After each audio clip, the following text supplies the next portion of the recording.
Theme parks in Southern California have decided enough's enough. They've been closed for too long, and so nearly every major theme park in Southern California is reopening in some form or fashion, although still with no rides. In this video, I'm going to run down all the major theme parks in Southern California and tell you how they're reopening, how much it will cost if you decide to go, and what they're going to do when you get there since there won't be rides. We're going to start first with Knott's Berry Farm. Knott's Berry Farm has announced that they're starting their food festival, the Boysenberry Festival, starting on March 5th, running into May. The Boysenberry Festival tickets are $45. It includes 5 food tastings, and there are 80 Boysenberry themed food items and drinks all throughout the park. The whole Knott's Berry Park will be open for this to explore. They'll have the food venues in the park open and additional pop-up food venues. We visited for Knott's Merry Farm,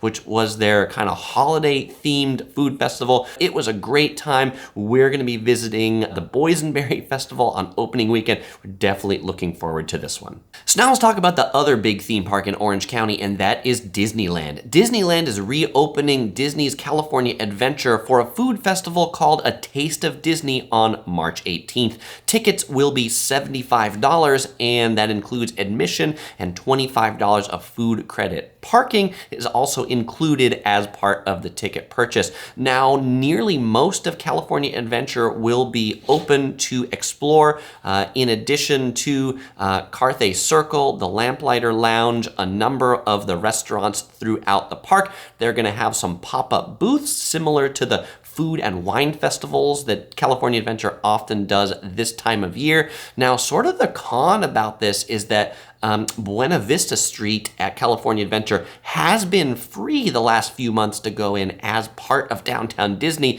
but when they start up this ticketed event on March 18th, Buena Vista Street will now be part of the Taste of Disney experience. So starting March 18th, if you want to eat at the Carthay Circle restaurant, you will need to buy a ticket. If you do want to eat at one of those sit-down restaurants, mark March 11th on your calendar, because that's when the sit-down restaurants open for reservations.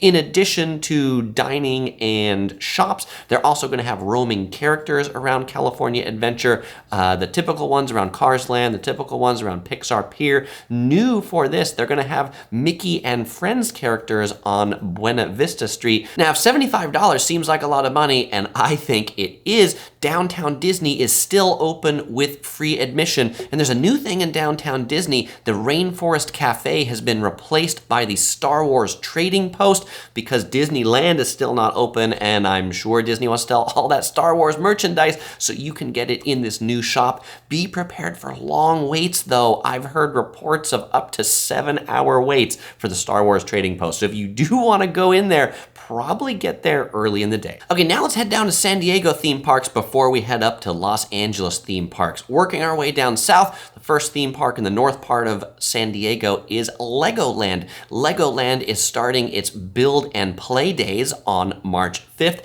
Admission is between $20 and $30 depending upon when you buy your tickets. Legoland is primarily geared toward the kiddos in your families, so they have shorter hours than most of these parks. They're open from 10 a.m. to 4 p.m. The activities available in the park include the play areas that they have, Miniland USA, which is the really neat area that they have with Legos building a whole bunch of US cities. The Lego shop is going to be open. It's the largest store selling Legos on the west coast of the US, and a few eateries are going to be open. This isn't really a food festival per se, but if you do go to Legoland, you'll definitely want to check out the Granny Apple fries. We had those also around the holidays when Legoland was open previously, and the Granny Apple fries are quite good. Now, San Diego is probably most well known for being home to the Seaworld theme park on Mission Bay. Seaworld is currently open. It's operating as an outdoor zoo and aquarium. Tickets to SeaWorld start at $60. You can get kind of an annual pass for the rest of the year for $95. At SeaWorld, all of the outdoor animal attractions are open, so you can see the outdoor penguins, the flamingos, the dolphins, the sea lions. What SeaWorld calls the presentations are open. Those are the shows. So the orcas, aka the killer whales, the dolphins, the sea lion show, those are all available with socially distanced seating. And on March 5th, this is like the magic day for all these parks, SeaWorld is going to be starting its own food festival called the Seven Seas Food Festival. For $60, you can get a tasting lanyard for 10 tastings at this food festival, which has 25 food items, 75 beers, and 25 cocktails, though that $60 lanyard of tastings does not include admission, so you have to buy park admission and the tasting lanyard. This seems like it gets pretty expensive, and I think it does. Also, as part of the food festival, they're going to have some special Polynesian dancing. I should point out that parking at SeaWorld is also $25, so if you want to get admission, the food festival, and parking, plan for quite a bit of cashola. Now, maybe even more well-known than SeaWorld in San Diego is the world-famous San Diego Zoo, one of the best zoos in the world. It is a zoo. It is open. Most of the animals are outside. Tickets to the zoo are $62. The San Diego Zoo has two parts, the main zoo, which is in Balboa Park, and there's also the San Diego Safari Park, which used to be known as the Wild Animal Park. That one's open as well, $62 to go in there as well. The tram that runs around the big outdoor area is currently not operating because that's considered a ride. Now, heading up north to Los Angeles, let's hit Universal Studios Hollywood first. Universal Studios Hollywood is currently closed, but they're planning a food festival called A Taste of Universal. Tickets are reported to be $44 to $49. There's no opening date reported for this yet because it's still kind of just part of the rumor mill, but you know Universal Studios wouldn't be left out of the theme park reopening. Now, at Universal Studios currently, the Universal City Walk is open, which is their downtown Disney equivalent. It's the shopping mall next to Universal Studios Hollywood, and if you want to get the famous Harry Potter butterbeer, good news, they've got a special shop set up there for Harry Potter butterbeer and Harry Potter merchandise. Now, when the Taste of Universal event is on, the ticketed event, it's just going to be in Universal's upper lot, which is the top part of the theme park. That includes the Harry Potter land and also the Simpsons land. Now, one of the most interesting theme park reopenings is actually coming out of Six Flags Magic Mountain. This park is known for some of the biggest roller coasters anywhere, and obviously they can't open the roller coasters since those are rides, but they've opened the park for a drive-through automobile experience.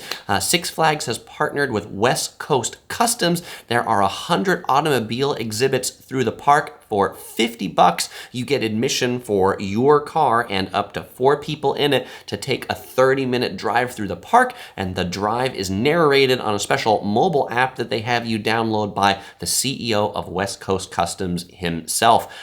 This attraction is open at Six Flags Magic Mountain until March 14th. Six Flags Magic Mountain has announced that they plan to reopen with rides this spring. Will they really? I'm not sure. I think they're just putting a stake in the ground. Now, if you've listened to all of this and you're wondering, but Chris, what do these parks really look like? What does Disneyland look like? What does Knott's Berry Farm look like? What does Legoland look like? Well, I've got videos on all of those. You can click any one of these to watch, or you'll find links in the description below. Well, as usual, I won't say goodbye because I'll see you in one of these videos.